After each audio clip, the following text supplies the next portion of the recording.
thankful to have you watching CNN 10 on this Wednesday, May 16th. From the CNN Center, I'm Carl Azuz.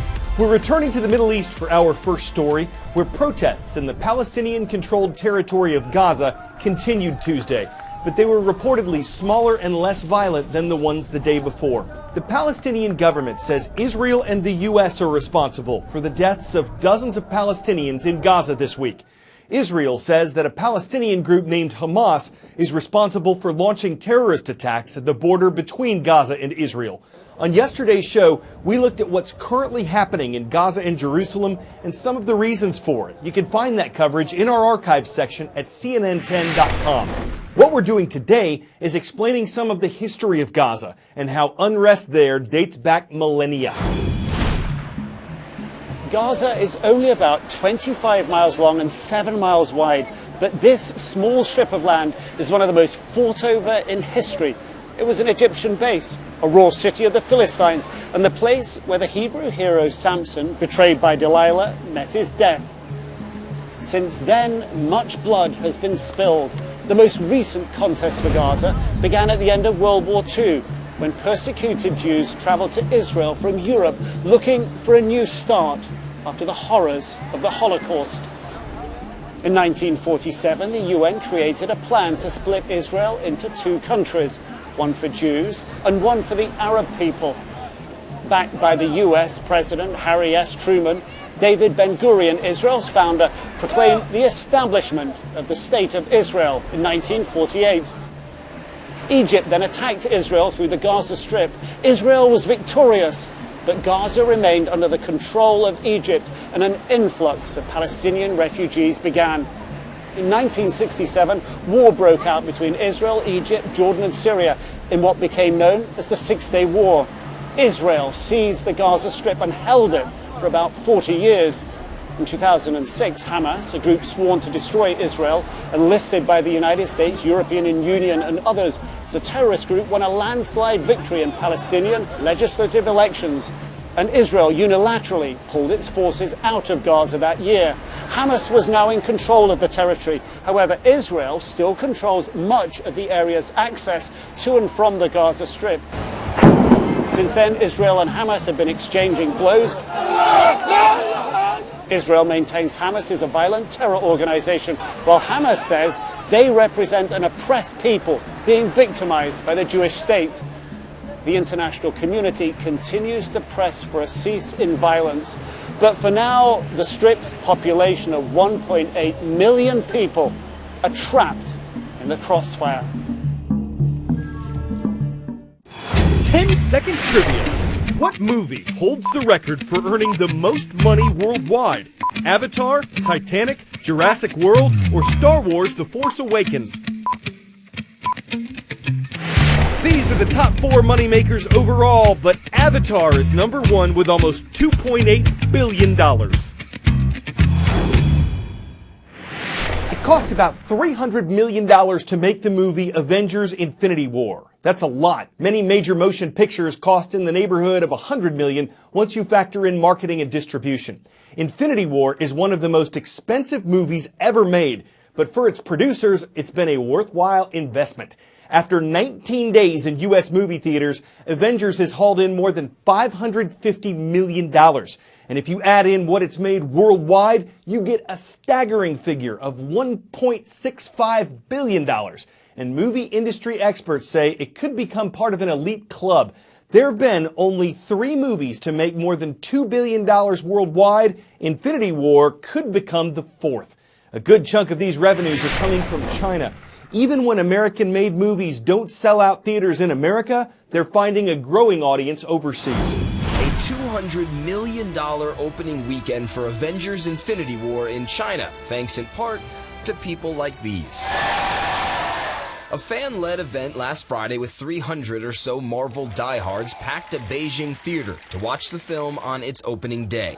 I like Thor the best because he's sincere and straightforward and good-looking. In just 3 days, the movie had already bested the entire China runs of other Marvel movies like Black Panther and Captain America: Civil War, and the film could make a run at the highest-grossing foreign film ever in China. For parent company Disney, it's a massive success. the result of years of cultivating the second largest movie market in the world. Their impact is expanding in China, so more Chinese viewers will come to watch Hollywood movies. It's something Hollywood has counted on for years now. In 2017, the North American box office was widely reported to be down 2.3%. China was up 22.3%, according to Chinese regulators. The market here has saved movies like World of Warcraft and the Tomb Raider reboot, both of which bombed in the US, but did well enough in China that analysts say sequels for both could happen. I think Hollywood movies have high standards. They're doing well in China, and I think that's because they're so high quality. China is not a cure-all, though, for Hollywood's profit woes. For example, in 2017, China only allowed 34 foreign films to be shown here, and this year probably won't be much different. Plus, there's increasing competition from films made right here in China. The top foreign film in 2017, The Fate of the Furious, made 2.6 billion yuan here. Wolf Warrior 2, a Chinese-made action film, made more than double that amount.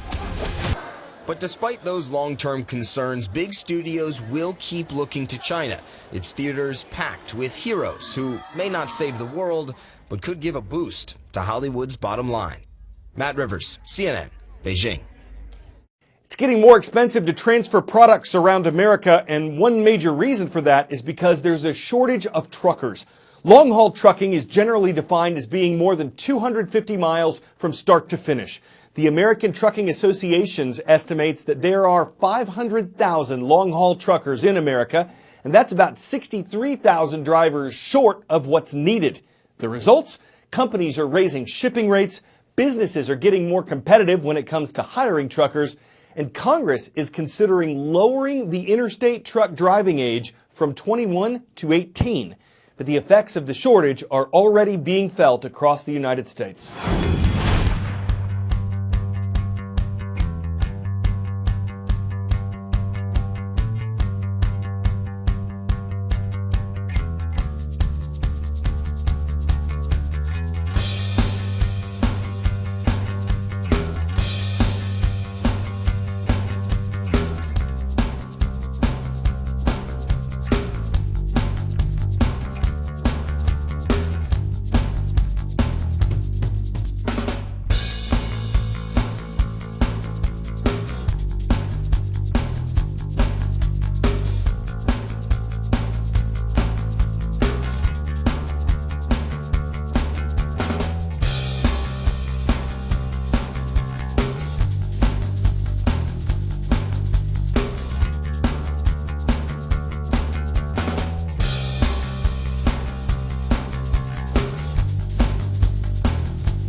For 10 out of 10 today, hazards on a golf course, bunkers, water people doing so close to this thing.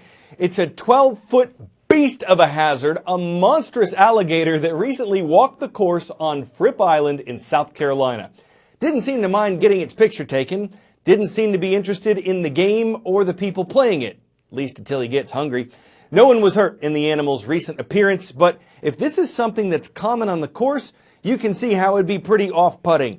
Maybe he just wants to join the club, maybe he wants to eat a hole-in-one. But while I don't mean to be catty, most gators on golf courses are wallets or belts, so it seems like if there's a live one around, someone should be able to cart him off or drive him away. I'm Golf Cartel Azus for CNN.